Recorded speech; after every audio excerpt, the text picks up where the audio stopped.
Hello YouTube, Beat here back with another kicking action figure review. Yes, today's review is over a pretty dope little figure. It is the Iron Man Mark 46 from the Civil War Giant Man Build-A-Figure wave. Yeah, pretty cool. Nice little Marvel legend here. This movie armor was based off of what's probably my favorite comic Iron Man armor, the Modular Armor Bleeding Edge Heroic Age armor, you know. Really cool armor. I'm very glad we got a movie version of it. My other favorite armor, my favorite classic armor is Silver Centurion, and we did get a movie version of that in Iron Man 3, even though we only wore it for a short time, and it didn't stay around real long. But yeah, so this is our newest movie Iron Man, at the time of recording anyways. You know they try to get Iron Man in like every movie now, because Robert Downey Jr. makes that bank for Marvel. But yeah, you know, this guy's pretty cool. He's not the best movie Iron Man figure I have. Hell, he's not the best Iron Man figure I have for sure. But he's still pretty dope. My biggest gripe about this guy is he could probably have a bit more posability in the leg region. Let's just start off with articulation.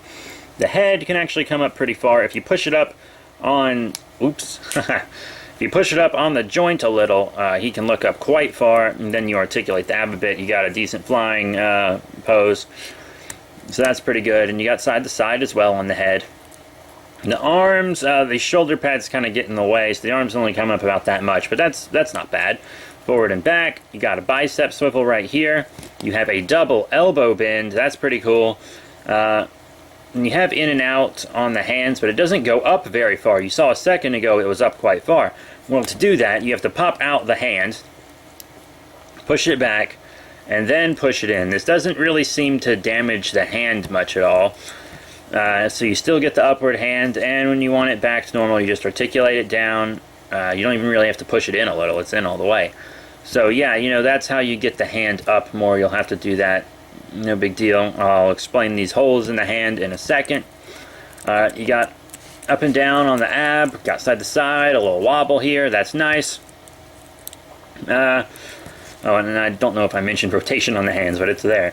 And the legs, they don't come out terribly far. Now they could come out a bit farther, but you know, even if you may come out that far, they'll pop back real easily. You see that? I barely touched it, and it just flew right back in. So that's not too good. Not much forward, almost no back at all.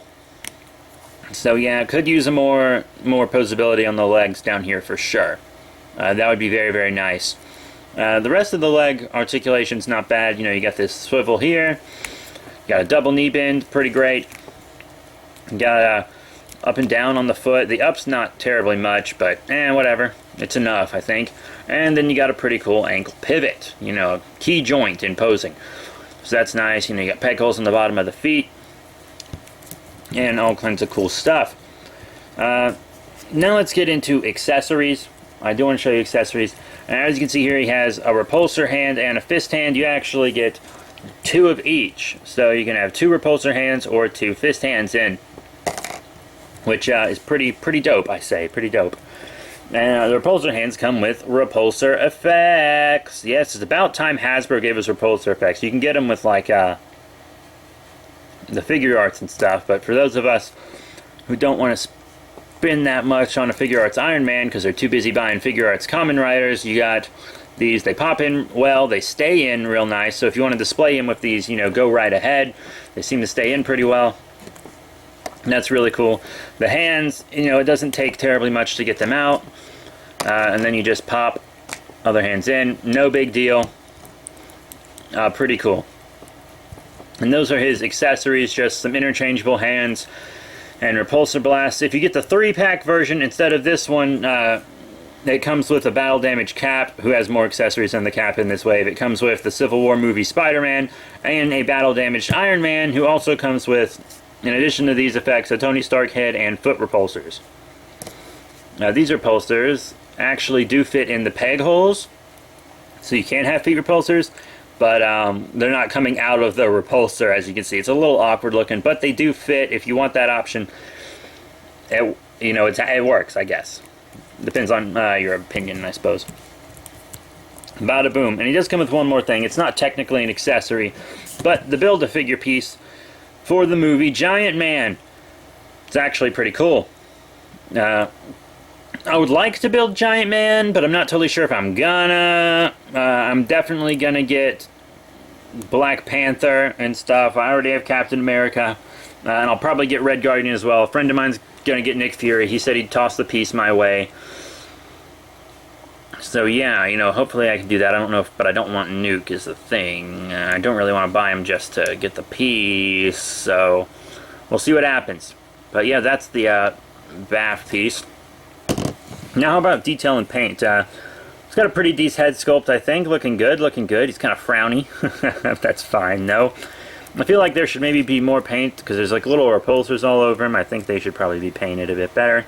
This repulsor's fine, however. Lots of nice silver and gold all over. I like the red. On some Iron Man figures, I feel like the red might be too bright, but I think this red's fine. I do like it. Lots of paint on the back. Maybe could have been more here, maybe not. Who cares? You got paint on the legs, on the back. That's good. Sides of legs. Real nice. You already saw there's none on the bottom of the feet, but whatever. So yeah, you know, that's detail and paint for this guy. I think he looks pretty good. He's an all-new sculpt, as far as I can tell, so, you know, that's pretty awesome. That is pretty awesome. Oh, I shouldn't have had Mexican food today. My stomach's killing me. Alright, so yeah, how about some cool size comparisons? For our first set of size comparisons, here is our Civil War Mark 46 Iron Man with some other movie figures. Here on the left, the Amazing Spider-Man 2 Spider-Man from Marvel Legends, and on the right, the Civil War Captain America from the same wave as Iron Man here. Here he is with some comic figures. Here on the left, another armored character. We have the comic Iron Patriot, and here on the right, Daredevil. Yeah, the Iron Patriot's a tiny bit older. The Iron Man 3 line, not real old though, just a few years. And Daredevil here uses the Bucky Cap mold, pretty standard mold. And here is some non-Marvel Legend, non-Hasbro figures. Here on the left, the Toy Biz Battle Ravage Spider-Man, another movie figure. And here on the right, the Diamond Select Marvel Select Ultron, another comic figure. And yeah, that is how he compares to those. So what are my final thoughts on the Iron Man Mark 46 figure from the Civil War Giant Man Build-A-Figure wave? Well, he's pretty cool. I'm happy to have this Iron Man in my collection. It's based on my favorite armor, which is really cool. I really like the Civil War movie, so it's good to have a part of that movie in my collection. He is a new sculpt from the other Iron Man. The last two movie Iron Man we've got, I believe, one was just a repaint of the other one, so, eh. But, yeah, you know, this guy, new Iron Man, really, really cool. So that's it. Thank you all very much for your support. Please remember to rate, comment, subscribe. Check out all the links in the description below. Facebook, Twitter, etc. That is all. Thank you very much, and I'll see you all later.